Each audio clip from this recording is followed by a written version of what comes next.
Hello, welcome back to my channel. তো আজ আমরা যে ক্লাসটা করব সেটা আমাদের ক্লাস 10 এর বায়োলজি। যথাক্রমে এটা লাইফ প্রসেসের 3 নম্বর চ্যাপ্টার, মানে লাইফ প্রসেসের 3 নম্বর পার্ট, যেখানে আমরা লাইফ প্রসেসকে আমরা 4টে ভাগের কথা বলেছিলাম, যেখানে ফার্স্ট দুটো পার্ট আমি কমপ্লিট করিয়েছি। প্রথমে করিয়েছিলাম যথাক্রমে যে ঠিক নিউট্রিশন, সেকেন্ড পার্টে কমপ্লিট করেছি যথাক্রমে ওই রেসপিরেশন, আর থার্ড পার্টে ট্রান্সপোর্টেশন। ট্রান্সপোর্টেশনের পরে আমরা কমপ্লিট করব এক্সক্রিশন, যেটাকে বলা হয় রেচন। তার মাধ্যমে আমরা টোটাল চ্যাপ্টারটা কমপ্লিট করব, মানে ওই লাইফ প্রসেস চ্যাপ্টার। এবং এখানে ইম্পর্টেন্ট এই চ্যাপ্টারটা এখানে কি, কারণ এখানে ওই হার্ট, মানে এখানে যে ঠিক হিউম্যান ট্রান্সপোর্টেশন সম্পর্কে তো আমরা দেখছি, তাছাড়াও প্ল্যান্ট ট্রান্সপোর্টেশন সামথিং দেখবো, যেটা আমরা ওই জাইলেম ফ্লোয়েমের মাধ্যমে খাবার কীভাবে বা খাবার জল পরিবাহিত হয় সে সম্পর্কে দেখব। তো এবং অ্যাজ ইউজুয়াল যেমন আমরা ওই প্রত্যেক চ্যাপ্টারের শেষে 10টা করে যে ঠিক রিসেন্ট এবং পিওয়াইকিউজ কোশ্চেন্স দেখছি সেটা দেখব। আর সমস্ত চ্যাপ্টারগুলো কমপ্লিট হয়ে গেলে আমরা চ্যাপ্টার ধরে ধরে বিভিন্ন ধরনের কোশ্চেন্স দেখব। আশা করি 30 to 40 মোটো করে প্রত্যেকটা কোশ্চেন্স আমরা দেখব। ঠিক আছে, আগে আমাদের টার্গেট এটাই, আগে যে সিলেবাসটাকে টোটালি কমপ্লিট করা। ওকে, তো চলো দেখি পিরিয়ডে শুরু করা যাক। Let's start. তো প্রথমত আমরা আগের চ্যাপ্টারে দেখেছিলাম যেটা কি, যে রক্ত আমাদের খাদ্য, অক্সিজেন, বর্জ্য পদার্থ ক্যারি করে। ঠিক আছে, যাবতীয় কিছু ক্যারি করছে কি রক্ত। এখন এই যে যেহেতু আমরা রক্তকে তরল যোগকলা হিসাবে জেনেছিলাম ক্লাস 10-এ, মানে ক্লাস 9-এতে, সেখানে রক্ত প্লাজমা বা রক্তরস নামক তরল ধাত্র দিয়ে গঠিত, এবং তার মধ্যে যে ঠিক নিমজ্জিত থাকে। এবং রক্তের উপাদানগুলোর মধ্যে রক্তরস এবং প্লাজমা এবং রক্তকণিকা থাকে, তার মধ্যে রক্তরসের পরিমাণটা বেশি থাকে। প্লাজমা বা যে রক্তরস থাকে সেটা বিভিন্ন খাদ্যবস্তু, ইভেন কার্বন ডাইঅক্সাইড, এটা দিয়ে ডাইরেক্ট কোশ্চেন আসে যে প্লাজমা কী কী ক্যারি করে, মানে ক্যারি করে, পরিবহন করে। প্লাজমা বা রক্তরস এ কী কী ক্যারি করে? রক্তরস খাদ্যবস্তু, কার্বন ডাইঅক্সাইড, নাইট্রোজেন ঘটিত বিভিন্ন বর্জ্য পদার্থকে দ্রবীভূত অবস্থায় ক্যারি করে। ঠিক আছে, এমনি এমনি ক্যারি করে না, সব কিছু দ্রবীভূত অবস্থায় ক্যারি করে। এখন আর এর মধ্যে লোহিত রক্ত কণিকা যেটা থাকে সেটা অ্যাকচুয়ালি আরবিসি, যেটাকে বলা হয় আরবিসি। অ্যাকচুয়ালি কণিকাকে 3টে ভাগে ভাগ করা, আরবিসি, ডাব্লিউবিসি আর প্লেটলেট। তার মধ্যে যেটা আরবিসি থাকে সেখানে যে থেকে হিমোগ্লোবিন থাকে, সে কী করে অক্সিজেন ক্যারি করে। লবণের মতো পদার্থ মতো অন্যান্য পদার্থসমূহ রক্তের মাধ্যমে ক্যারি হয়ে থাকে, মানে পরিবাহিত হয়। ক্যারি করা মানে পরিবাহিত হয়। তাই আমাদের সারা দেহে রক্তকে পৌঁছে দেওয়ার জন্য পাম্প করতে সক্ষম এমন একটা যন্ত্র আছে বা অঙ্গ আছে, যাকে আমরা যেটা সব কলায় পৌঁছতে পারে এমন নালিকাসমূহের জালক এবং জালিকাটি নষ্ট যেটি হলে তাকে মেরামতি করা যেতে পারে, এবং এই তন্ত্রের উপস্থিতি প্রয়োজন, মানে তার জন্য একটা তন্ত্রের উপস্থিতি প্রয়োজন। যাই হোক, তার মানে ব্যাপারটা এরকম বললাম, ব্লাডকে আমরা টোটাল দুটো ভাগে ভাগ করি, একটা প্লাজমা আর একটা হলো গ্র্যানিউলস। এই গ্র্যানিউলস মানে বলা হয় রক্তকণিকা। রক্তকণিকাকে আমরা দুটো ভাগে ভাগ করি, এই 3টে ভাগে ভাগ করি। রক্তকণিকাকে আমরা টোটাল 3টে ভাগে ভাগ করে থাকি। একটা হলো যে ওই লোহিত রক্তকণিকা, ছেদ রক্তকণিকা এবং অনুচক্রিকা, এরকম 3টে ভাগে ভাগ করে থাকি। তো এবার এর মধ্যে এই যে দানাদার যেটা হলো, এই মানে এই শ্বেত রক্তকণিকাকে আবার দুটো ভাগে ভাগ করা হয়। তার মানে ব্যাপারটা যদি আমরা এরম বলি, ব্লাডকে আমরা দুটো ভাগে ভাগ করি, আশা করি এটা এখানে দেখা যাবে। ব্লাডকে দুটো ভাগে ভাগ করি, তার মধ্যে প্রথমে আসছে প্লাজমা, এবং বলা হয় যে রক্তকণিকা বা কর্পাসেলস, বলা হয় কর্পাসেলস। এই কর্পাসেলকে আমরা টোটাল 3টে ভাগে ভাগ করি, একটা আরবিসি, একটা ডাব্লিউবিসি, আর একটা প্লেটলেট। প্লেটলেট মানে অনুচক্রিকা। ওকে, এখন যদি বলে পরিমাণের দিক থেকে কার কোনটা উপাদান থাকে, প্রথমত এই রক্তরস প্লাজমা মোটামুটি পরিমাণ থাকে 55%। এই 55% মধ্যে ম্যাক্সিমাম কিন্তু জল থাকে। এই যে 55% যদি আমরা করি, এর 92% থেকে 93% মতো জল থাকে, জল। আর বাদ বাকি বিভিন্ন ধরনের মানে পদার্থ থাকে, তার মধ্যে প্রোটিনযুক্ত পদার্থ, প্রোটিন বিভিন্ন ধরনের মলিকুলস থাকে। ঠিক আছে, এর মধ্যে জৈব অজৈব পদার্থ থাকে, বিভিন্ন ধরনের অর্গ্যানিক ইনঅর্গানিক পদার্থ থাকে। ঠিক আছে, আর যেগুলো জৈব পদার্থ তার মধ্যে প্রোটিনযুক্ত, মানে বিভিন্ন ধরনের প্রোটিন অর্গানিক থাকে, নন অর্গানিক থাকে, ইনঅর্গানিক থাকে। যেটা অর্গানিক হয় সেটা অ্যাকচুয়ালি বিভিন্ন ধরনের পদার্থ নিয়ে গঠিত হয়। 3 ধরনের পদার্থ নিয়ে মোটামুটি থাকে। এটা যখন প্রোটিন নিয়ে থাকে, নন প্রোটিন থাকে, আর হচ্ছে অন্যান্য পদার্থ থাকে, যেমন হচ্ছে কোলেস্টেরল,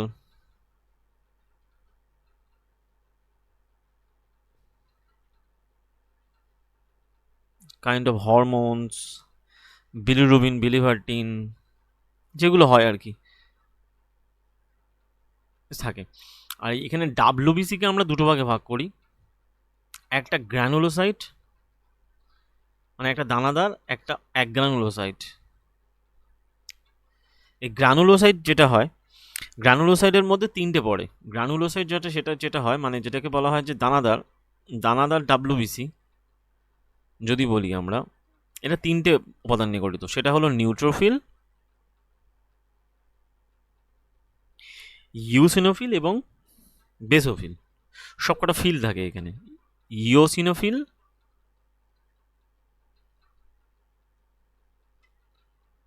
এবং বেসোফিল।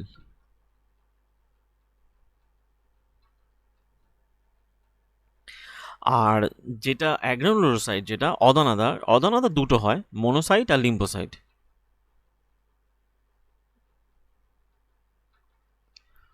মোনোসাইট ও লিম্ফোসাইট।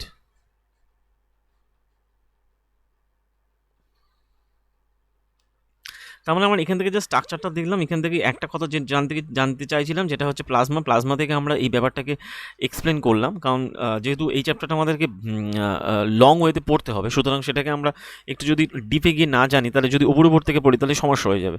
ঠিক আছে, তো যাই হোক, এখন এর ডিটেলস আমরা ঢুকছি আস্তে আস্তে। চলো দেখি পরের স্লাইডে কী আছে। মোটামুটি আমাদের দেহে পাম্প যন্ত্র, যেটাকে বলছিলাম না, আমাদের দেহে পাম্প যন্ত্র থাকে, যেটা অ্যাকচুয়ালি রক্তকে ক্যারি করে থাকে। তো এই আমাদের দেহে পাম্প যন্ত্র হলো হৃৎপিণ্ড। ওকে, তো এখন এই হৃৎপিণ্ড একটা পেশিবহুল অঙ্গ, যা আমাদের হাতের যেটি মুষ্টির মতো হয়ে থাকে। ঠিক আছে, এখন এই হৃৎপিণ্ড কী করে থাকে, যেহেতু অক্সিজেন এবং কার্বন ডাইঅক্সাইড উভয়কে রক্তের মধ্য দিয়ে ক্যারি করে, তাই অক্সিজেন সমৃদ্ধ রক্ত এবং কার্বন ডাইঅক্সাইডযুক্ত রক্তর মিশ্রণকে ঠেকাতে হৃৎপিণ্ডে বিভিন্ন ধরনের প্রকোষ্ঠ আছে।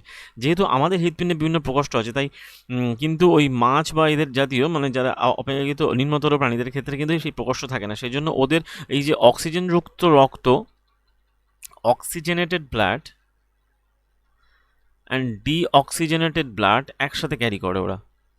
ঠিক আছে, তো দেহ থেকে কার্বন ডাইঅক্সাইড এবং অপসারণের জন্য কার্বন ডাইঅক্সাইড সমৃদ্ধ রক্ত এবং ফুসফুসের ধমনির মাধ্যমে ফুসফুসে পৌঁছাতে হয় দেহ থেকে কার্বন ডাইঅক্সাইডকে অপসারণের জন্য। ঠিক আছে, আবার ফুসফুস থেকে অক্সিজেন সমৃদ্ধ রক্ত ফুসফুস ও শিরার মাধ্যমে। এখানে একটা ব্যতিক্রম এরা, যেহেতু আমরা জানি ধমনী থেকে, যেটা আর্টারি থেকে কি হয়, আর্টারি থেকে আর্টারি কী করে, হৃৎপিণ্ড হার্ট থেকে রক্তকে সারা দেহে নিয়ে যায়, হার্ট টু বডি। আর ক্যাপিলারি যেগুলো শিরা, মানে যাকে বলা হয় ভেন, ভেন কী করে, ও অ্যাকচুয়ালি বডি থেকে হার্টে নিয়ে আসে। বাট এখানে ফুসফুসীয় ধমনী, যেটা ফুসফুসীয় ধমনী কী করে, ও কার্বন ডাইঅক্সাইডযুক্ত রক্তকে ফুসফুসে পৌঁছায় সারা বডি থেকে, উল্টো কাজ করে। এটা একটা এক্সেপশনাল ব্যাপার। এবং ফুসফুস থেকে অক্সিজেন সমৃদ্ধ রক্তকে ফুসফুস ও শিরার মাধ্যমে হৃৎপিণ্ডে নিয়ে আসে। এই দুটোই হলো এক্সেপশনালের মধ্যে পড়ে, ব্যতিক্রমের মধ্যে পড়ে। এরপর এই অক্সিজেন সমৃদ্ধ রক্ত দেহের বাকি অংশগুলোতে পৌঁছানোর জন্য হৃৎপিণ্ড থেকে উৎক্ষিপ্ত হয়। হয়ে গেল। এখানে এইটা আমি কেন বললাম, কারণ ন্যাচারালি কী হয়ে থাকে, আর্টারি বা ধমনী কী করে থাকে, হার্ট টু বডিতে অক্সিজেনযুক্ত রক্ত ক্যারি করে। বাট এখানে কী করছে, ফুসফুসে ধমনী কী করছে, সারা বডি থেকে কার্বন ডাইঅক্সাইডযুক্ত রক্তকে ফুসফুসে আনে, এবং সেই ফুসফুস থেকে সেটা ফুসফুসে আসার পর অক্সিজেন সমৃদ্ধ রক্তকে ফুসফুসে শিরার মাধ্যমে আবার হৃৎপিণ্ডে ফিরে আসতে সাহায্য করে। এই হচ্ছে ব্যাপার। এখন এরপর, কারণ এখানে উচিত ছিল কি, এই অক্সিজেন সমৃদ্ধ রক্ত দেহের বাকি অংশে পৌঁছানোর জন্য হৃৎপিণ্ড থেকে উৎক্ষিপ্ত হয়।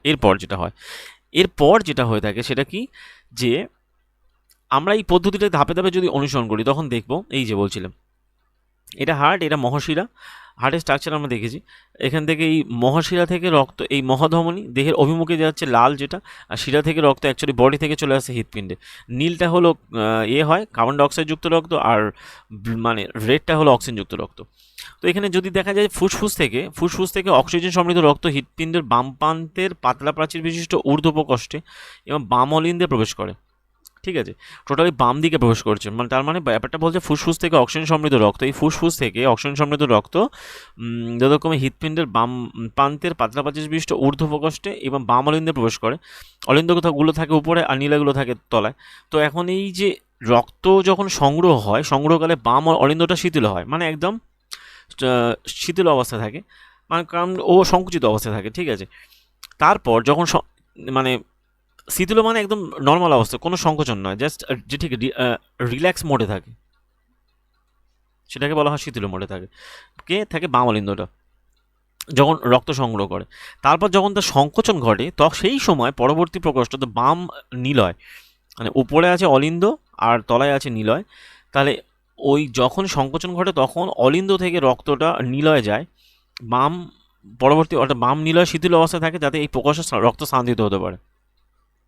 তার মানে ব্যাপারটা আমি এরকম বলতে চাইছি, যদি এটা অলিন্দ হয়, এটা হবে নিলয়, ঠিক আছে। তো সেক্ষেত্রে যখন পেশিবহুল বাম নিলয়টা সংকোচন হয়, তখন এই প্রকোষ্ঠ থেকে রক্ত উৎক্ষিপ্ত হয়ে সারা দেহে পৌঁছায়। তার মানে ব্যাপারটা ভালো করে বোঝো। ফুসফুস, তাহলে কি হচ্ছে কেসটা? ফুসফুস থেকে ডাইরেক্ট যদি আমরা এখান থেকে ধরি, ফুসফুস থেকে অক্সিজেনযুক্ত রক্ত কোথায় আসছে? প্রথমে বাম প্রান্তের বাম ঊর্ধ্বপ্রকোষ্ঠ, যেখানে বাম অলিন্দ আছে, সেটা অ্যাকচুয়ালি থাকে যে ঠিক রিল্যাক্স মোডে থাকে। এই যখন রিল্যাক্স মোডে থাকে তখন এর মধ্যে রক্ত পূর্ণ হচ্ছে। তো এই যখন রক্ত পূর্ণ করে তখন আবার সংকোচন হয়, সংকোচন হলেই এদের মাঝখানে বাম অলিন্দে বাম বাম মানে বাম অলিন্দ এবং বাম নিলয়ের মাঝখানে বিভিন্ন কপাটিকাগুলো থাকে, যেটা আমি আগের স্লাইডে দেখাবো। এই যে যদি দেখাই, এই বাম অলিন্দ বাম নিলয় এদের মাঝখানে, আবার ডান অলিন্দ ডান নিলয় এদের মাঝখানে এই যে কপাটিয়াগুলো থাকে, এগুলো একদিকে খোলে, এগুলো কিন্তু উপরের দিকে খোলে না, এগুলো জাস্ট সব কিন্তু যে ঠিক নিচের দিকে খোলে। বাম অলিন্দে বাম কাস মানে বাইকাসপিড কপাটিকা থাকে, আর ডান দিকে থাকে ট্রাইকাসপিড কপাটিকা। এখানে তিনটে পর্দাযুক্ত কপাটিকা থাকে, আর বাম দিকে থাকে যে ঠিক দুটো করে কপাটিকা। বাম অলিন্দে এই ফুসফুস ধমনী এগুলো থাকে।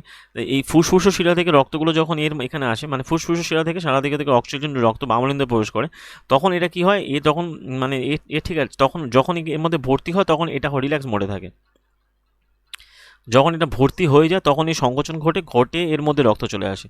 যখন এর মধ্যে রক্ত চলে আসবে তখনই সেই রক্তটা পাম্প করে, এইবারে এই স্লাইডের পরেরটা আমরা দেখতে পাচ্ছি যে যখন এর মধ্যে রক্ত চলে আসছে তখন কি হচ্ছে, যে এই যখন এই যখন যখন নিলয়টা যখন রক্তটা পূর্ণ হয় তখন এর সংকোচন হয়, সংকোচনের ফলে রক্ত উৎক্ষিপ্ত হয়ে সারা দেহে পৌঁছায়, ঠিক আছে।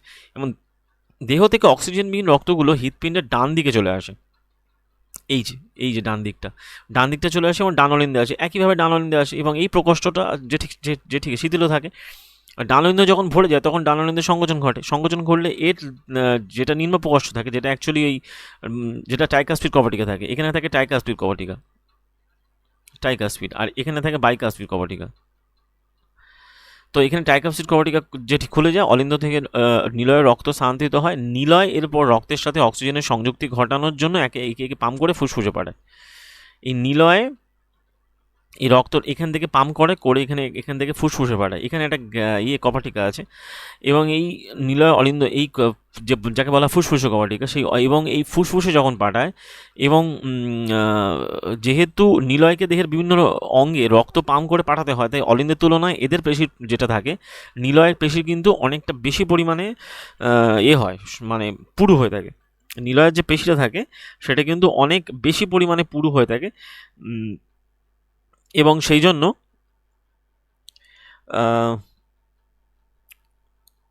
এই ফুসফুসের ধমনীটা কোথায়, আর এই ডান নিলয় এর মাঝখানে একটা কপাটিকা থাকে, এইটা ফুসফুস ধমনী, এর মাঝখানে একটা কপাটিকা থাকে যাকে বলা হয় পালমোনারি কপাটিকা, এটাই। আর এই বললাম যে নিলয় যেহেতু রক্ত পাম্প করে বডিতে পাঠায় সারাদিকে, তাই নিলয়ের প্রাচীরটা পুরু হয়ে থাকে, ওকে। এরপর যখন অলিন্দ নিলয়ের সংকোচন ঘটে তখন রক্ত যাতে বিপরীতমুখী না যেতে পারে সেই জন্য কপাটিকাগুলো একটা নির্দিষ্ট দিকে, মানে একটা জাস্ট এটা সবসময় যে ঠিক নিচের দিকে খোলে, অলিন্দ থেকে যতগুলো এই কপাটিকা আছে সবসময় নিচের দিকে খুলবে, এটা সবসময় নিচের দিকে খুলবে, ওকে। আর এই ডান অলিন্দ আর নিলয়ের মাঝখানে একটা ফুসফুস ধমনী, আর ডান নিলয়ের মাঝখানে একটা কপাটিকা থাকে যেটাকে বলা হয় পালমোনারি কপাটিকা, আর বাম নিলয় আর মহাধমনীর মাঝখানে একটা কপাটিকা থাকে যাকে বলা হয় অ্যাওর্টিক কপাটিকা। তাহলে এখানে জাস্ট আমি লিখে রাখি, ডান নিলয় ও ফুসফুসীয় ধমনী,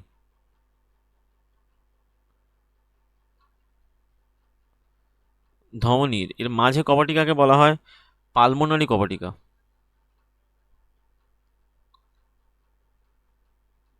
পালমোনারি কপাটিকা, আর বাম নিলয় ও মহাধমনী।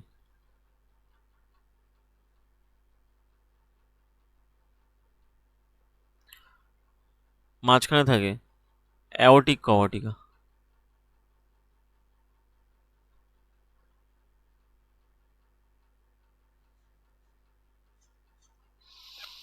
ঠিক আছে, তারপরের স্লাইডে চলে যাই। তারপরের স্লাইডে দেখবো আমরা যে রক্ত কোথা থেকে কি করে ক্যারি করে। তো যখন ফুসফুসে অক্সিজেনের প্রবেশ, তো ওই যে বললাম ডান এবং বাম প্রান্তদ্বয় যেহেতু পৃথক পৃথক অবস্থায় থাকার জন্য অক্সিজেনযুক্ত রক্ত এবং অক্সিজেন মানে বিহীন রক্তের কোনো মিশ্রণ ঘটে না। ঠিক আছে, এই যে বললাম এই যে স্ট্রাকচার, এই অক্সিজেনযুক্ত রক্তটা লাল হয়ে থাকে, এই যে আর্টারি দিয়ে যাচ্ছে। আবার তাই এভাবে হৃৎপিণ্ডের দুটো পৃথক প্রান্ত থাকার কারণে কার্যকরীভাবে অক্সিজেনের সরবরাহ ঘটতে থাকে। তাই এরা সব প্রাণীদের ক্ষেত্রে উপযোগী হয়, তাদের মানে এটা সেই সব প্রাণীদের ক্ষেত্রে উপযোগী হয় যাদের শক্তি চাহিদা অত্যন্ত বেশি হয়ে থাকে। যারা তাদের দেহে তাপমাত্রা বজায় রাখার জন্য প্রতিনিয়ত এই শক্তি ব্যবহার করে, যেমন পাখি এবং স্তন্যপায়ী প্রাণী। যেসব প্রাণী এই উদ্দেশ্যে শক্তি ব্যবহার করেন তাদের দেহের তাপমাত্রা পরিবেশের তাপমাত্রার উপর ডিপেন্ড করে থাকে। ওকে, এখন উভচর যারা হয় বা সরীসৃপ যারা হয় তাদের দেহে 3 ধরনের প্রকোষ্ঠ বিশিষ্ট হৃৎপিণ্ড থাকে। ব্যতিক্রম হচ্ছে ক্রোকোডাইলের ক্ষেত্রে কিন্তু একমাত্র ক্রোকোডাইল এমন একটা প্রাণী যার 4টে প্রকোষ্ঠ থাকে। ঠিক আছে, তো এদের ক্ষেত্রে কি হয়, এদের অক্সিজেনযুক্ত এবং অক্সিজেনবিহীন রক্তগুলো কিছুটা মিশ্রণ মানিয়ে নিতে পারে। অন্যদিকে মাছের ক্ষেত্রে হৃৎপিণ্ডে থাকে 2টো প্রকোষ্ঠ। এখান থেকে কোশ্চেন ডাইরেক্ট আসে, এবং হৃৎপিণ্ড থেকে উত্থিত রক্ত ফুলকায়, সেই জন্য মাছের ক্ষেত্রে হয়ে থাকে হৃৎপিণ্ড থেকে উত্থিত রক্ত ফুলকায়। যেমন হচ্ছে এই যে অক্সিজেনযুক্ত রক্ত আসছে এবং কার্বন ডাইঅক্সাইড যুক্ত রক্ত আসছে, এই যে এসে ক্যারি করছে এরমভাবে, এই কার্বন ডাইঅক্সাইড যুক্ত রক্ত যেটা নীল আর অক্সিজেনযুক্ত রক্ত হচ্ছে লাল, এই আসছে এসে ক্যারি করছে। এখন যেটা বলা হচ্ছে যে ওই মাছের ক্ষেত্রে কী হয়ে থাকে, মাছের ক্ষেত্রে ওই যেটা ফুলকাতে আসে এবং সেখানে অক্সিজেনযুক্ত রক্ত এবং সরাসরি বাকি অংশ রক্তের মধ্যে প্রবাহিত হয়। মাছের দেহের মধ্যে রক্ত এক প্রকার চক্রাকার আবর্তন হয় এবং শুধুমাত্র একবারই হৃৎপিণ্ডের মধ্যে দিয়ে প্রবাহিত হয়। অন্যদিকে মেরুদণ্ডী প্রাণীদের ক্ষেত্রে মেরুদণ্ডী প্রাণী থেকে রক্ত চক্রাকার আবর্তন করে দুবার রক্ত মানে হৃৎপিণ্ডের মধ্যে দিয়ে যায়, সেই জন্য একে বলা হয় দ্বিসংবহন। এখানে একটা সার্কুলেশনটা দেখানো হয়েছে। যেমন ধরো এটা আমাদের লাংস যদি হয়, লাংস থেকে মোটামুটি পালমোনারি ক্যাপিলারি, এই পালমোনারি থেকে বিভিন্ন ধরনের ভেন আসছে, বিভিন্ন ধরনের আর্টারি আসছে।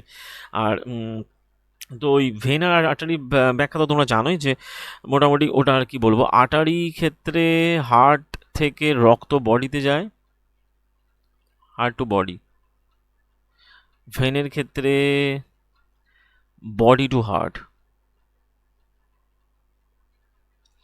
তো এখানে ওই পালমোনারি আর্টারি দিয়ে রক্ত চলে আসছে এখানে প্রিকাভা, ওই যে আওরটা মানে মহাধমনী, ফুসফুস ধমনী, রাইট আর্টিয়াম মানে হচ্ছে অলিন্দ, আর এই যে চলে আসছে ভেন্ট্রিকল মানে নিলয়। ভেন্ট্রিকল মানে নিলয় অ্যাকচুয়ালি সারা দেহে রক্ত পাঠায়, নিলয় কিন্তু সারা দেহে রক্ত পাঠায়, নিলয় যাকে বলে ভেন্ট্রিকল সারা দেহে রক্ত পাঠায়। আর এই যে আর্টিয়ামগুলো রক্ত ক্যারি করে নিয়ে আসে,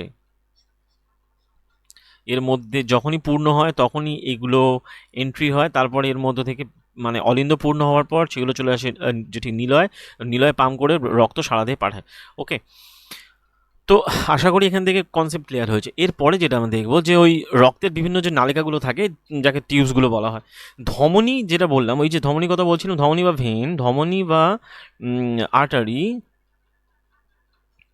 হলো রক্তবাহ, যা রক্তকে হৃৎপিণ্ড থেকে দেহের বিভিন্ন অঙ্গে নিয়ে যায়, হার্ট টু দেহের বিভিন্ন অঙ্গে নিয়ে যায়। এবং যেহেতু হৃৎপিণ্ড থেকে রক্ত উচ্চচাপে উত্থিত হয়, তাই ধমনীগুলোর প্রাচীর পুরু হয়ে থাকে এবং স্থিতিস্থাপক হয়ে থাকে।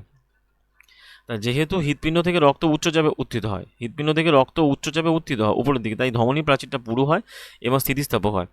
ঠিক আছে, তাই এই যেহেতু ধমনী মানে রক্তকে দেহের বিভিন্ন অঙ্গে নিয়ে যায়, সেই জন্য এর প্রাচীরটা পুরু হয়। আর অন্যদিকে এবং শিরাসহ অঙ্গ মানে বিভিন্ন অঙ্গ থেকে রক্তকে সংগ্রহ করে এবং হৃৎপিণ্ডে পুনরায় ফিরিয়ে আনে। তাই শিরায় রক্তচাপ কখনো বেশি না হওয়ার জন্য এর প্রাচীর পুরু হয় না। এবং শিরায় বিভিন্ন ধরনের কপাটিকা বর্তমান থাকে, যা রক্তের প্রবাহকে একমুখী প্রবাহকে সুনিশ্চিত করে, যেটা কিন্তু ধমনীতে কোনো কপাটিকা নেই। একটা অঙ্গ বা কলায় পৌঁছানোর পর ধমনী ক্ষুদ্রাতি ক্ষুদ্র রক্তবাহী মানে বিভক্ত হয়, এবং যাতে সবগুলো একক কোষ রক্তের সংস্পর্শে আসতে পারে। ক্ষুদ্রতম রক্তবাহগুলোর প্রাচীর এক কোষস্তর বিশিষ্ট হয় এবং এগুলোকে রক্তজালক বলা হয়। আর এই পাতলা প্রাচীরের মধ্য দিয়ে রক্ত কি হয় এবং রক্ত এবং চতুষ্পার্শ্বস্থ কোষের মধ্যে বস্তুর আদান প্রদান ঘটে। রক্তজালক সমূহ এরপর পরস্পর যুক্ত হয়ে শিরা গঠন করে, যা অঙ্গ বা কলা থেকে রক্তকে ক্যারি করে নিয়ে আসে। তাহলে বলা হচ্ছে কি যে একটা অঙ্গ বা কলায় পৌঁছানোর পর ধমনী ক্ষুদ্রাতি ক্ষুদ্র, মানে এই যে ধমনী বললাম, ধমনী যেহেতু প্রাচীরটা পুরো হয়, যখন একটা কলায় পৌঁছায় তখন ধমনী ক্ষুদ্রাতি ক্ষুদ্র অসংখ্য শাখা বিভক্ত হয় এবং হয়ে রক্তের সংস্পর্শে আসতে পারে, এবং ক্ষুদ্রতম রক্তবাহগুলোর প্রাচীরটা এক কোষস্তর বিশিষ্ট হয় এবং এগুলোকে বলা হয় রক্তজালক বা বলা হয় ক্যাপিলারি। রক্তজালকে এই টার্ম হচ্ছে ক্যাপিলারি।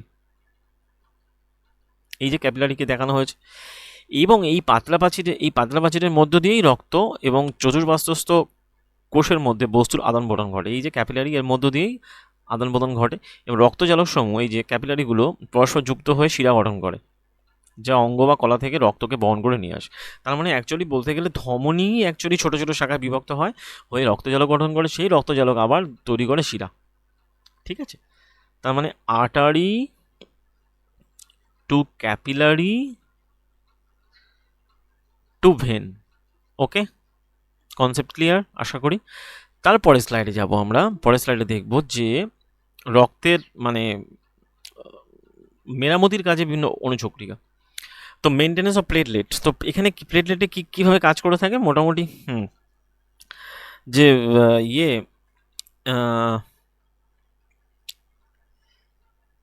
এখানে কয়েকটা জিনিস তার আগে একটু বলে রাখি, তারপরে আমি প্লেটলেটে যাব। প্রথমত যেটা, সেটা হচ্ছে কি যে যদি বলে যে সব থেকে বড় যদি ধমনী কোনটা বলে, লার্জেস্ট আর্টারি কোনটা? মহাধমনী, অ্যাওটা বলা হয়, মহাধমনী বা অ্যাওটা। ঠিক আছে, এ কি করে, এই অক্সিজেনযুক্ত রক্তকে হৃৎপিণ্ডের অলিন্দ থেকে সারা দেহে ছড়ায়। এ রক্তকে হৃৎপিণ্ডের অলিন্দ থেকে সারা দেহে ছড়ায়।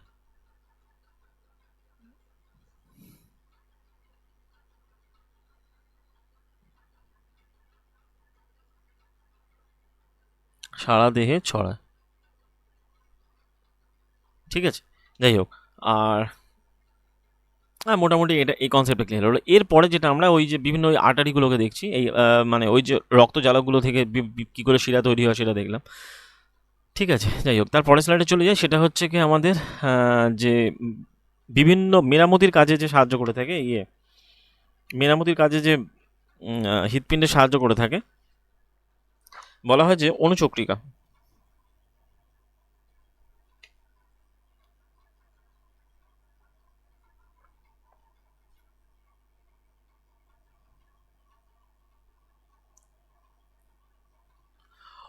অনুচক্রিকা এই যদি নালিকাতন্ত্রে কোথাও ফুটো হয় তাহলে কী করবে, সেই পরিস্থিতির কথা ভেবে তো যে ঠিক যখনই রক্তপাত শুরু হয়ে যায়, এখন এই রক্তপাত এই রক্তক্ষরণ স্বাভাবিক উপায়ে হ্রাস করতে হয়, না হলে সারা দেহ থেকে যথাক্রমে যে রক্তচাপ তো কমে যাবেই, তার সাথে সাথে পাম্পিং ক্ষমতা, আমাদের যে হার্টের পাম্পিং ক্ষমতা, কার্যকারিতা কার্যকারিতার মধ্যে একটা কার্যক্ষমতা হ্রাস পাবে। ঠিক আছে, যাই হোক, তো এই পরিস্থিতি এড়ানোর জন্য সারা দেহে সারা দেহে সংবাহিত রক্তস্থিত অনুচক্রিকাগুলো, যে ওই তখন আমরা ভাগের মধ্যে পড়লাম অনুচক্রিকাগুলো মানে ক্ষতস্থানগুলোতে রক্ততঞ্চন পিণ্ড গঠন করে রক্তবাহের শীর্ষ ফুটোগুলোকে বন্ধ করে। ঠিক আছে, এখন এই সিস্টেমটা কী করে হয়ে থাকে, প্রথমত যখন কোথাও যখন ওই কেটে যায় বা রক্ত বেরোয়, তখন সেই জায়গাতে এখানে অনুচক্রিকাগুলো মোটামুটি ইনিশিয়ালি চলে আসে, ম্যাক্রোফেজ। এই মানে ওই যে এটা বলা হচ্ছে যে ঠিক জীবাণুগুলো যখন হচ্ছে, এবং ওই ওখানে ক্যালসিয়াম মানে থ্রম্বিন প্রথম্বিন এই করে স্টেপ বাই স্টেপ এরা অ্যাকচুয়ালি রক্ততঞ্চনে সাহায্য করে থাকে।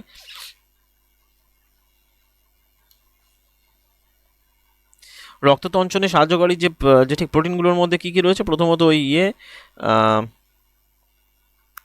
থ্রম্বিন, এই ফাইব্রিনোজেন, থ্রম্বিন, প্রথম্বিন, ক্যালসিয়াম মানে বলা হয় CO2+, এরাও সাহায্য করে থাকে। প্রথমে ধরো মানে আমি এটা এরমভাবে ব্যাখ্যা দিতে চাই যে অণুচক্রিকা তো মোটামুটি আমাদের রক্তের বিভিন্ন কাজগুলোর মধ্যে তো ওই খাদ্য পরিবহন তো ওটা করে থাকে। আর রক্ততঞ্চনে যে প্রধান যে উপাদানগুলো যেগুলো কাজ করে থাকে, যেটা অ্যাকচুয়ালি মানে বিভিন্ন ধরনের যে প্রোটিনগুলো কাজ করে থাকে, সেটা হলো প্রথমিন, ফাইব্রিনোজেন, ক্যালসিয়াম আর থ্রম্বোপ্লাস্টিন, এগুলো কাজ করে। তার মানে প্রথমিন এগুলো জানা দরকার না, কারণ অনেক সময় কোশ্চেন দিয়ে দিতে পারে, তখন কিন্তু ওই কনফিউশন তৈরি হতে পারে যে ভাই এগুলো কোথায় আছে। Fibrinogen, fibrinogen, prothrombin, fibrinogen, Ca2+, calcium 2+ ion, thromboplastin and thromboplastin. এখানে কি হয়, এই যে মোটামুটি কি হচ্ছে যে যখনই কোথাও কেটে যাচ্ছে বা কেটে যায়, তখন কি হয়, প্রথমত ক্ষতস্থান থেকে বা বিনষ্ট অণুচক্রিকা যেখানে থাকে, মানে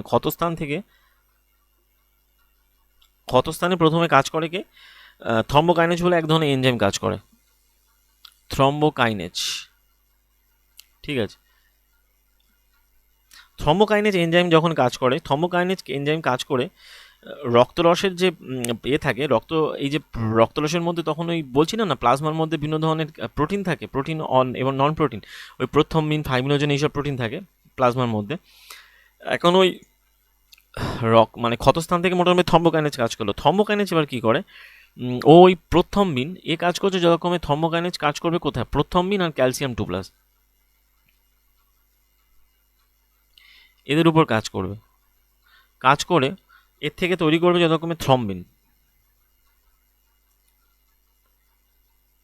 যখনই থ্রম্বিন তৈরি করলো, সেই থ্রম্বিন কি করছে, রক্তরসের মধ্যে যে ফাইব্রিনোজেন থাকে, এই থ্রম্বিনের সাথে এবার ফাইব্রিনোজেন যুক্ত হবে। ওই যে রক্তরসের যে ফাইব্রিনোজেন, আমি অ্যাকচুয়ালি তখন ওই পড়াচ্ছিলাম ওইটা এই কারণেই, কারণ এইগুলো না বললে তখন এই লেভেলটা পড়ানো অ্যাকচুয়ালি যে ঠিক বোঝানো যেত না। যাই হোক, তার মানে কি বললাম, ক্ষতস্থানে থ্রম্বোকাইনেজ বলে এক ধরনের এনজাইম খরিত হয়। সেই এনজাইমটা কি করে, রসের মধ্যে যে প্লাজমায়, এগুলো কোথায় থাকে, প্লাজমায় থাকে। প্লাজমায় যে থাকে, প্লাজমায় যে ক্যালসিয়াম 2 এবং প্রথমিন থাকে, তাকে থ্রম্বিনে পরিণত করে। এই থ্রম্বিন এবার ফাইব্রিনোজেন প্রোটিনের সাথে যুক্ত হয়, এটা 3 নম্বর স্টেজ। থ্রম্বিন ফাইব্রিনোজেনের সাথে যুক্ত হয়ে তৈরি করে কি,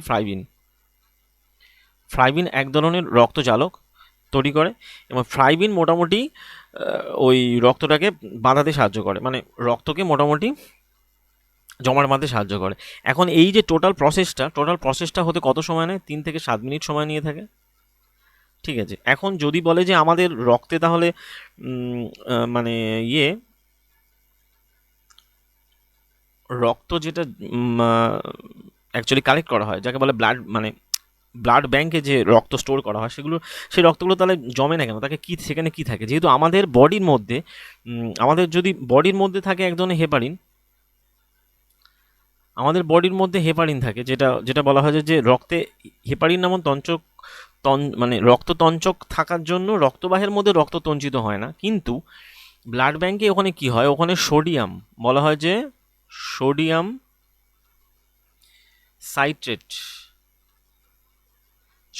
সাইট্রেট বলে এক ধরনের উপাদান ব্লাড ব্যাংকে মেশানো হয়, যার জন্য রক্ত তঞ্চন হয় না। ওই যে আমরা ব্লাড ডোনেট করি ব্লাড ডোনেশন ক্যাম্পে, সেই ব্লাডটাকে স্টোর করে রাখা হয় এই সোডিয়াম সাইট্রেট করে কেমিক্যাল দিয়ে, যাতে ব্লাডটা স্টেবল থাকে, অ্যাক্টিভ থাকে। এই হচ্ছে ব্যাপার। তাহলে তঞ্চিত রক্ত যখন ওই যে এই ফ্লাইবিন তৈরি করলো জালের মাধ্যমে, এক ধরনের মানে জালের মাধ্যমে রক্ত মোটামুটি জমে যায়। এখন এই তঞ্চিত পদার্থ থেকে যে হালকা এক ধরনের জলীয় অংশ বেরোয়, তাকে বলা হয় কি, তাকে বলা হয় সিরাম। এখান থেকে সিরাম বেরোয়। তার মানে কী বললাম আমরা, মোটামুটি রক্ততঞ্চনের টোটাল কনসেপ্ট এখান থেকে বললাম। প্রথমে প্রথমিন, ফাইব্রিনোজেন, ক্যালসিয়াম এবং থ্রম্বোপ্লাস্টিন, এইসব এগুলো মানে প্রোটিনগুলো লাগে। এবারে ধরো একটা ক্ষতস্থান আছে, সেই ক্ষতস্থানে প্রথমে যে এনজাইমটা কাজ করে সেটা হলো থ্রম্বোকাইনেজ কী করে, প্রথমিন আর ক্যালসিয়াম 2+ আয়নকে পরিণত করে থ্রম্বিনে। ঠিক আছে, এরপর থ্রম্বিনের সাথে যুক্ত হচ্ছে কি, ফাইব্রিনোজেন এরপরে যুক্ত হয়ে কি করে, ফ্লাইবিন তৈরি করে। এরপর ফ্লাইবিন কি করছে, ফ্লাইবিন মোটামুটি রক্তকে তঞ্চনে সাহায্য করে, এবং এরপর এখান থেকে এক ধরনের জলীয় অংশ বেরোলে তাকে বলা হয় যে সিরাম। ব্যাস, এরকমভাবে মোটামুটি রক্ত তঞ্চিত হয়। ব্যাস, এরপরে চলে আসছে বলা হয় লসিকা বা লিম্ফ। এটা একটা ইম্পর্টেন্ট পয়েন্ট। লসিকা বা লিম্ফ হলো এক ধরনের তরল সংবহন। রক্ত যেমন এক ধরনের হয়, সংবহনে সাহায্য করে, তেমন যে ঠিক লসিকাও আমাদের সংবহনে সাহায্য করে, এবং একে বলা হয় লসিকা বা কলারস। এখন এই রক্ত, যেমন ওটাকে আমরা বলেছিলাম রক্তরস যা প্লাজমা, একে বলা হয় লিম্ফ বা কলরস। রক্তজালকগুলো প্রাচীর, ওই যে রক্তজালক কারা তৈরি করছিল, ধমনী বা আর্টারি তৈরি করছিল।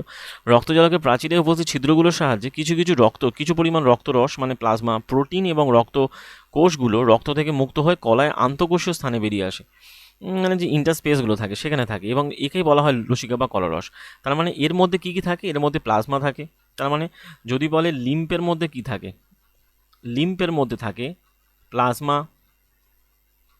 প্লাস প্রোটিন, এটা কোশ্চেন আসতে পারে, প্লাস রক্তরস, রক্তকোষগুলো থেকে মুক্ত হওয়া রক্ত বা সামথিং, মানে ব্লাড, সব কটাকে নিয়ে তৈরি হয় এই কলরস বা লিম্ফ। এখন এটা রক্তরস বা প্লাজমার মতোই, কিন্তু এটা বর্ণহীন, এটা কিন্তু কালারলেস হয়ে থাকে। মোস্ট ইম্পর্টেন্ট পয়েন্ট, এতে কম পরিমাণে প্রোটিন থাকে, এতে পরিমাণ খুব কম থাকে। এবার লসিকা বৈকোষীয় স্থান থেকে, ওই অন্তঃকোষীয় স্থান থেকে বেরোয়, বৈকোষীয় স্থান থেকে লসিকা জালকে পরিবাহিত হয়, যা পরস্পর যুক্ত হয়ে লসিকা বাহ গঠন করে, যা পরিশেষে বড় শিরায় উন্মুক্ত হয়। তার মানে লসিকা এসে ওপেন হয় কোথায়, মুক্ত হয় কোথায়, শিরাতে এসে মুক্ত হয়। লসিকা কি করে, পাচিত শোষিত ফ্যাট ক্ষুদ্রান্ত থেকে পরিবহন করে। মোস্ট ইম্পর্টেন্ট পয়েন্ট, মোস্ট লসিকা পাচিত শোষিত ফ্যাটকে ক্ষুদ্রান্ত থেকে, মানে ওই যে ইন্টেস্টাইন থেকে ক্যারি করে, যে সেই যখন ইন্টেস্টাইন পড়াচ্ছিলাম বলেছিলাম না, ইন্টেস্টাইন থেকে ক্যারি করে এবং বহিঃকোষীয় স্থান থেকে অতিরিক্ত রক্ত তরলে পাঠায়। ঠিক আছে, লসিকা বাহের কাজ হয়ে গেল। এখানে ওই স্ট্রাকচার দিয়ে দেখিয়েছি লসিকা কী করে জালক গঠন করে অন্তঃকোষীয় স্থানে অবস্থান করে, এরমভাবে লসিকা অবস্থান করে, ব্যাকআপ হিসেবে কাজ করে, ব্লাডের ব্যাকআপ হিসেবে কাজ করে। ঠিক আছে, এই আর্টেরিয়াল ভেন এখান থেকে তৈরি হচ্ছে কিংবা যাই হোক। তারপরে চলে আসছি আমরা মোটামুটি মানে যেটি হিউম্যান যাবতীয় ট্রান্সপোর্টেশন কমপ্লিট করলাম। এরপরে চলে আসবো আমরা বলা হয় যে প্ল্যান্টের। তো প্ল্যান্টও আমরা আগেই দেখেছি যে উদ্ভিদ কীভাবে কার্বন ডাইঅক্সাইড মোটামুটি কার্বন ডাইঅক্সাইডের মতো সরল যৌগ গ্রহণ করে, তাকে ক্লোরোফিলের সাহায্যে পাতার সালোক সংশ্লেষ প্রক্রিয়ায় শক্তি হিসেবে সঞ্চয় করে রাখে। ওকে, এখন উদ্ভিদ দেহে গঠনের জন্য প্রয়োজনীয় অন্যান্য কাঁচামালগুলো উদ্ভিদ দেহ পৃথকভাবে কীভাবে গৃহীত হয়, সেক্ষেত্রে উদ্ভিদ ক্ষেত্রে নাইট্রোজেন, ফসফরাস, অন্যান্য খনিজের মতো পদার্থগুলো কাঁচামালগুলো নিকটতম এবং সমৃদ্ধশালী উৎস হলো মাটি। তাই উপাদানগুলোর শোষণ সেই অংশের মধ্যে ঘটে যার মধ্য দিয়ে মাটির সংস্পর্শে থাকে, এই অংশটা উদ্ভিদের মূল। ঠিক আছে, মানে মূল থেকেই তো ক্যারি করে না যাবতীয়। তাই যদি উদ্ভিদের মৃত্তিকার সংস্পর্শে থাকা অঙ্গসমূহ এবং ক্লোরোফিল সমন্বিত অঙ্গসমূহের মধ্যে ডিস্টেন্স কম হয়, তাহলে শক্তি এবং কাঁচামালগুলো সহজে ব্যাপন প্রক্রিয়ার মাধ্যমে ক্যারি করতে পারে।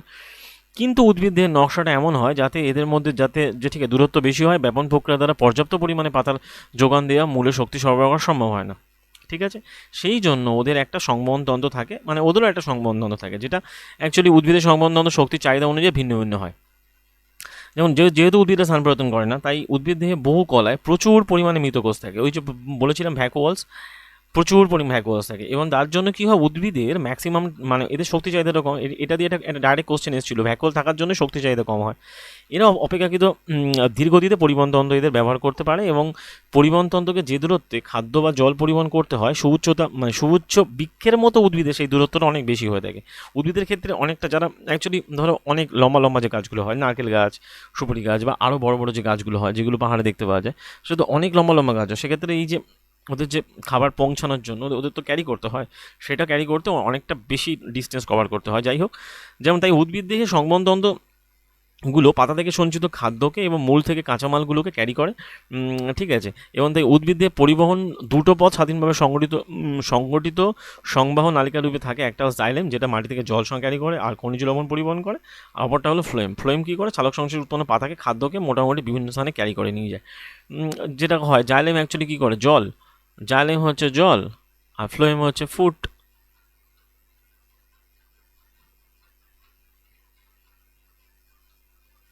তো মোটামুটি এখানে উল্লেখযোগ্য পাতার মধ্যে সংশ্লেষিত হয়। তা এই কলার গঠন অনুযায়ী আমরা দেখেছি, সেক্ষেত্রে এই জাইলেনের স্ট্রাকচার এবং ফ্লোয়েমের স্ট্রাকচার দেওয়া হয়েছে।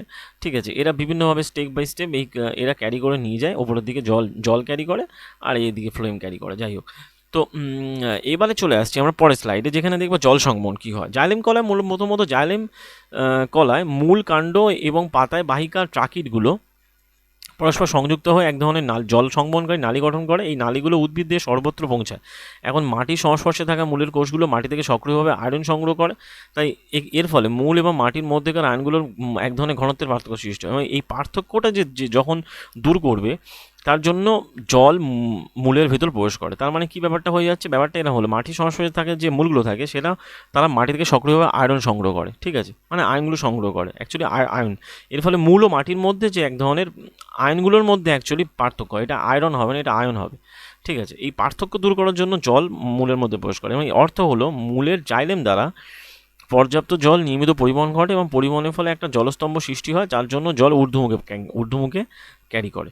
যাই হোক, উদ্ভিদ সচরাচর যে উচ্চতা জল ওঠে সেই উচ্চতায় জলকে পৌঁছানো দেওয়ার জন্য যথেষ্ট চাপ যথেষ্ট না, তাই জাইলেমের মধ্যে উদ্ভিদের শীর্ষ দেশে পৌঁছানো জলের ঊর্ধ্বমুখী পরিবহনের জন্য অন্যান্য কৌশল ব্যবহার করে থাকে।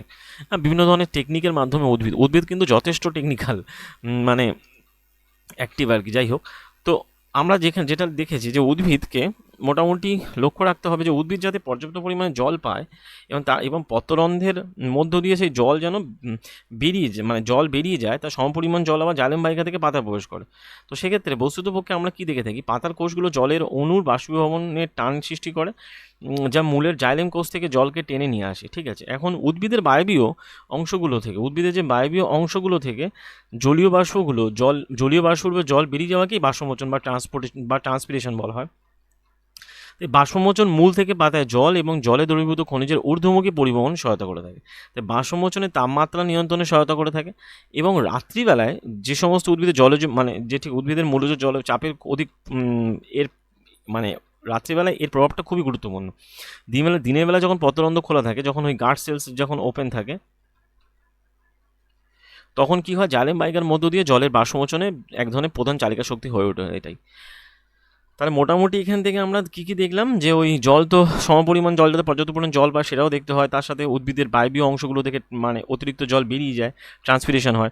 আবার অতিরিক্ত জল যাতে না বেরোয় সেই জন্য অ্যাকচুয়ালি গার্ড সেল কখনো ওপেন হয়, কখনো পত্ররন্ধ্রে গার্ড সেল ওপেন, ওর অ্যাকচুয়ালি ওই জলের চাপ অনুযায়ী যাকে বলা হয় রসস্ফীত অবস্থায় ও ওপেন হয়, আবার বন্ধ থাকে। এরা মোটামুটি প্রধান চালিকা শক্তি হিসেবে কাজ করে। যাই হোক, তারপরে স্লাইডে চলে আসছি, যেখানে বলা হচ্ছে খাদ্য অন্যান্য বস্তুর পরিবহন। তো এতক্ষণ ধরে আমরা পড়লাম উদ্ভিদের জল এবং খনিজ লবণের পরিবহন সম্পর্কে দেখলাম। এখন আমরা দেখব যে বিভিন্ন প্রক্রিয়া উদ্ভিদ কী করে পাতা থেকে উৎপন্ন খাদ্য সংশ্লিষ্ট হয়, সেখান থেকে উদ্ভিদের পরিবাহিত হয়। সেক্ষেত্রে সালোক সংশ্লেষে উৎপন্ন দ্রব্যগুলো বস্তুসমূহ পরিবহনকে ট্রান্সলোকেশন বলা হয়, ঠিক আছে। এখন এই পরিবহন উদ্ভিদের সংবহন করার যে অংশে ঘটে তাকে ফ্লোয়েম, খাবার ক্যারি করে নিয়ে যায় ফ্লোয়েম সালোক সংশ্লেষ প্রক্রিয়ায় উৎপন্ন বস্তুর পাশাপাশি অ্যামাইনো অ্যাসিড এবং অন্যান্য জাতীয় পদার্থ ও পরিবহন করে। এই বস্তুগুলো মূলত মূল, ফল ও বীজের সঞ্চয়ী অঙ্গে এবং বর্ধনশীল অঙ্গসমূহে পরিবাহিত হয়, ঠিক আছে। খাদ্য এবং অন্যান্য বস্তুসমূহ ট্রান্সলোকেশন সিপনলের সংলগ্ন সঙ্গী কোষের সহায়তায় ঊর্ধ্ব এবং নিম্ন উভয় মুখে হয়। তার মানে সঙ্গী কোষ কিন্তু ঊর্ধ্ব এই পরিবহনটাকে বোথ সাইডে করে, উপরের দিকেও ক্যারি করে আর ঠিক নিচের দিকেও ক্যারি করে, কিন্তু জাইলেম কিন্তু জলটাকে শুধুমাত্র উপরের দিকে ক্যারি করে। আর জাইলেমের মধ্য দিয়ে জলের পরিবহন যা প্রধানত সরল ভৌত বলের সাহায্যে ব্যাখ্যা করা। যাই হোক, ফ্লোয়েমের মধ্য দিয়ে এই যে খাবারের যে পরিবহন হচ্ছে, ট্রান্সলোকেশন হচ্ছে, সেটা ব্যাখ্যা করা যায় না, কিন্তু সেক্ষেত্রে শক্তি ব্যবহারের ফলে ফ্লোয়েমের মধ্য দিয়ে খাবারের ট্রান্সলোকেশন করে। যেমন একে বলা হয় কি এটিপি শক্তি ব্যবহার করে ফ্লোয়েম কলায় সুক্রোজের মতো বস্তুকেও পরিবহন করে। ওই জন্য একে বলা হয় সক্রিয়, অ্যাক্টিভ বলা হয়, ব্যাপন বলা হয় যাকে। যাই হোক, ফ্লোয়েম কলায় সুক্রোজ প্রবেশ করার ফলে এই কলার অভিশ্রবণ চাপ বেড়ে যায়, এই কারণে এতে জল প্রবেশ করে। তার মানে কী বললাম, এটিপি সাহায্যে ফ্লোয়েম কলায় সুক্রোজের বস্তু পরিবহন হয়। ফ্লোয়েম কলায় সুক্রোজ প্রবেশের ফলে এর মধ্যে কী হয়, অভিশ্রবণের ফলে জল প্রবেশ করে। এই চাপের ফলে ফ্লোয়েম কলার মধ্য দিয়ে বস্তুগুলো চালিত হয়ে নিম্ন অভিশ্রবণ চাপযুক্ত কলায় পরিবাহিত হয়। এর ফলে উদ্ভিদের চাহিদা অনুযায়ী ফ্লোয়েম কলার মধ্য দিয়ে বস্তুর পরিবহন ঘটে এবং উদাহরণস্বরূপ বসন্তকালে মোটামুটি মূল ও কাণ্ডের কলায় সঞ্চিত শর্করা মুকুলে পরিবাহিত হয়, যা তাদের বৃদ্ধির জন্য শক্তি হিসাবে প্রয়োজন। তাহলে বসন্তকালে মূল বা কাণ্ডের কলায় সঞ্চিত শর্করা মুকুলে পরিবাহিত হয়, তাদের মোটামুটি এইভাবে উদ্ভিদের চাহিদা অনুযায়ী উদ্ভিদের খাদ্য বিভিন্ন অঙ্গে পৌঁছে যায়, ঠিক আছে। যাই হোক, তারপরে স্লাইডে কিছু দেখি। এখানে ওই আমাদের যেটা হিউম্যান ব্লাড প্রেশার নিয়ে কিছু ব্যাখ্যা দেওয়া হয়েছে, যেখানে ওই যখন সংকোচন হয় তখন বলা হয় যে সিস্টোল, আর যখন প্রসারণ হয় ডায়াস্টোল। স্বাভাবিক অবস্থা থাকে 120/80, যা এদের ডিফারেন্সটা হয় 40 মতো। এটা নর্মাল হিউম্যান বিংয়ের। এটা মাপা হয় কিসের সাহায্যে?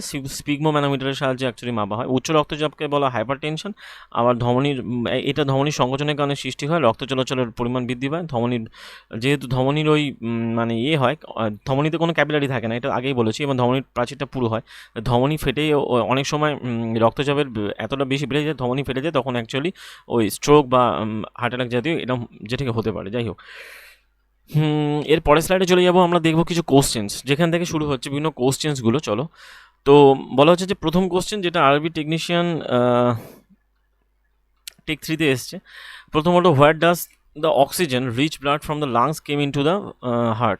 ফুসফুস থেকে অক্সিজেন সমৃদ্ধ রক্ত যেটি হৃৎপিণ্ডে কোথা দিয়ে আসে? সেটা লেফট আর্টিয়াম দিয়ে আসে।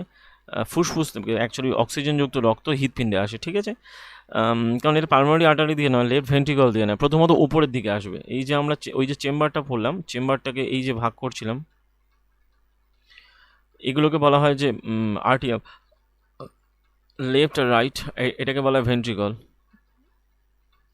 ঠিক আছে? তো এটা আরবি টেকনিশিয়ান গ্রেড 3-তে এসেছিল, মোটামুটি 27/12/2024, একদম পুরো টু দ্য পয়েন্ট কোশ্চেন্স কিন্তু। সুতরাং কনসেপ্ট যদি না ক্লিয়ার থাকে, এগুলো কিন্তু অ্যান্সার করা খুব চাপ হয়ে যাবে, ঠিক আছে? যাই হোক, তারপরে চলে আসছে হুইচ অফ দ্য ফলোইং, বলা হচ্ছে দুইয়ের দেখে, which of the following helps in the absorption and upward movement of the water mineral dissolve from the root in the leaves. বলতে পারছি কোন নিচের কোন পদ্ধতির মাধ্যমে অ্যাকচুয়ালি জল এবং জলে দ্রবীভূত খনিজগুলো পাতায় শোষিত হয়, উপরের দিকে চলাচল করে, সেটা একটা ট্রান্সপিরেশন বলা হয়, যার মাধ্যমে অ্যাকচুয়ালি ক্যারি হয়ে থাকে, ঠিক আছে? এটা 2023-এর টেক 3-তে এসেছিল, এই 2000 অ্যাকচুয়ালি 20-12 হবে, তো 20-12-তে এসছে, 20-12-2024 এসেছে। যাই হোক, তো মোটামুটি পরের স্লাইডে চলে যাই, যেখানে বলা হচ্ছে which of the following transport food, carbon dioxide and nitrogenous waste in the dissolve from, যে একটু আগে আমরা পড়াচ্ছিলাম, যেটা অ্যাকচুয়ালি প্লাজমা করে থাকে, যাকে বলা হয় রক্তরস। একদম টু দ্য পয়েন্ট হিসেবে কোশ্চেন এসছে। তো রক্তরস অ্যাকচুয়ালি ক্যারি করে থাকে carbon dioxide, food, nitrogenous West. এটা আরবি টেকনিশিয়ান 23/12/2024 এসছে, ঠিক আছে? যাই হোক, তারপরে চলে আসছে, বলা হচ্ছে which of the following is not a function of blood, যেটা রক্তের কাজ নয় কোনটা? Help in the synthesis of starch, একদম না। Transport of the West material, একদম ঠিক আছে। ট্রান্সপোর্ট অফ দ্য হরমোন, ঠিক আছে। ট্রান্সপোর্ট অফ দ্য গ্যাস, ঠিক আছে। এটা আরবি টেকনিশিয়ান গ্রেড 3-তে এসছে, 30/12/2024 এসছে, ঠিক আছে? যাই হোক, তারপরে স্লাইডে কোশ্চেনে চলে যাই।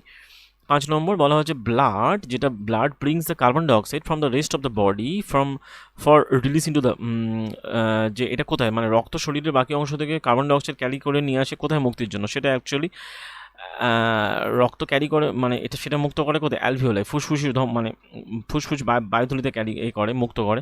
এটা আরবি এলপিতে এসেছিলো, 26/11/2024 এসে। যাই হোক, তারপরে চলে আসে 6 নম্বর। 6 নম্বরে বলা হচ্ছে কি, যে which of the following event take place during the diastole in the human heart, মানবহৃদয়ের ডায়াস্টলের সময় কোন ঘটনাটা ঘটে থাকে? সেটা হলো blood enter the aorta, blood enter the lungs, blood leaves the ventricle and blood enter the ventricle. যখন ডায়াস্টল হয়, এই যে সংকোচন আর প্রসারণের কথা বলছি, ডায়াস্টলের সময় ব্লাডকে কিন্তু এতে প্রবেশ করতে হবে। ব্লাড ভেন্ট্রিকলে না প্রবেশ করলে ডায়াস্টল কী করে হবে? ডায়াস্টল সংকোচন হচ্ছে, এই মানে অ্যাকচুয়ালি হচ্ছে এই যে হচ্ছে যে ঠিক আছে, নিলয় সংকোচনেই কিন্তু ব্লাডগুলো সারা দেহে ক্যারি করে, ঠিক আছে? সেই জন্য এই সংকোচনটা দরকার। এই সংকোচনকে বলা হয় ডায়াস্টল, আর প্রসারণকে বলা হয় সিস্টল। সেই জন্য সংকোচনটা খুবই দরকার। আরবি গ্রুপ ডিতে এসছে 18/8/22 এসছে, ঠিক আছে? যাই হোক, তারপরে চলে আসছে কি, why is the 7 number question, why is deoxygenated blood kept separate from the oxygenated blood in the hearts of the some animal like human beings. অক্সিজেনবিহীন রক্তকে অক্সিজেনযুক্ত রক্ত থেকে আলাদা করে রাখার জন্য কে সাহায্য করে? অ্যাকচুয়ালি এটা কি সাহায্য করে? To help the growth and the function of the body muscles, না এটা হবে না। To help in the keeping the body temperature and constant. To maximise the oxygenation in the blood lungs, না। অক্সিজেন টু লার্জ বডির animal, না। এটা actually বিয়েটাই ঠিক হবে, যে কিপিং দ্য বডি টেম্পারেচারকে আলাদা করে, বডি টেম্পারেচার কনস্ট্যান্ট রাখতে সাহায্য করে থাকে, এর সাহায্যে অক্সিজেনযুক্ত রক্ত আর অক্সিজেনবিহীন রক্তকে আলাদা করে। আরবি গ্রুপ ডিতে এসে 14/9/2022। সুতরাং কোশ্চেনের লেভেল দেখতে পাচ্ছ, এগুলো কনসেপ্ট না জানলে কিন্তু কোশ্চেনে অ্যান্সার করা যাবে না। যাই হোক, তারপরে কোশ্চেন চলে আসছে 8 নম্বর, বলা হচ্ছে the respiratory pigment haemoglobin is present in, শ্বাস প্রশ্বাস সংক্রান্ত রঞ্জক হিমোগ্লোবিনের উপস্থিতি লক্ষ্য করা যায় কোথায়?